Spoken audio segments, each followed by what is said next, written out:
Los análisis y diagnósticos que se han hecho sobre América Latina pues, han insistido en temáticas tales como el desfase existente entre la institucionalidad cultural y las políticas, la tensión existente entre la cultura viva y un poco la institucionalidad, los tipos de esquemas para hacer las políticas culturales, etc.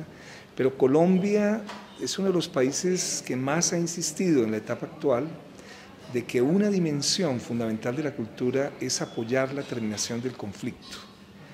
Y en ese sentido hay que introducir en la mesa de La Habana, en la sociedad, en los gestores culturales, cuál sería el aporte, sin idealizarlo y sublimarlo, que podría ser la cultura en una dimensión de posnegociación, en una dimensión de sedimentos para la construcción de la paz. Y vamos a insistir no tanto en las soluciones, sino en el día de mañana podemos insistir más en los dilemas que hay que resolver.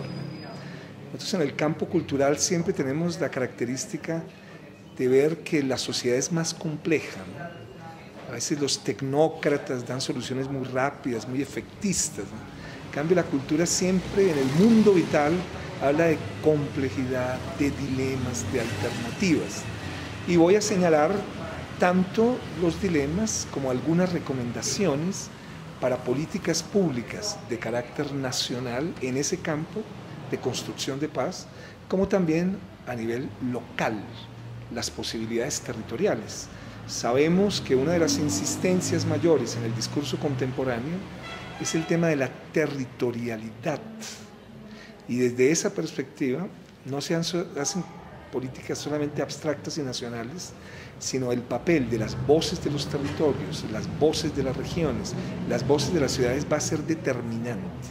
Hay teóricos que sostienen que en Colombia no ha habido ningún proceso de paz porque de alguna manera las regiones y las ciudades no han tenido la palabra.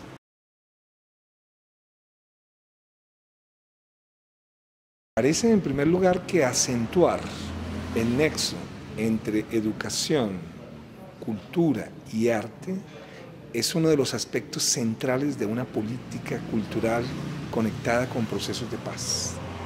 En ese sentido, el mundo está volviendo a hacer un pacto para volver a retomar rigurosamente la educación, la cultura y el arte, y creo que Bogotá se mueve en la perspectiva de redimensionar y repotenciar la educación, la cultura y el arte.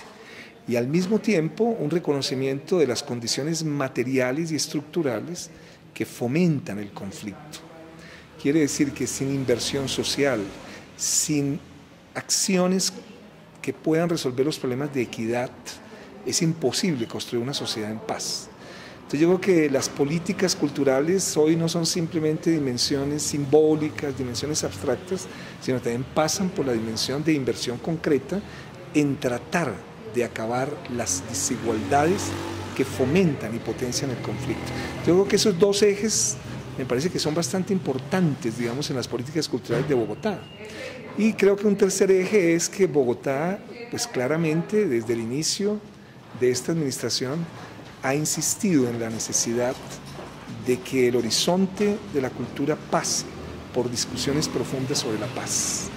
Es decir, sin ese horizonte de la paz, haríamos políticas culturales completamente desarraigadas y desfasadas, porque es el momento de una nueva generación de jóvenes, mujeres, campesinos, artistas, intelectuales que están comprometiéndose colectivamente con ese proceso.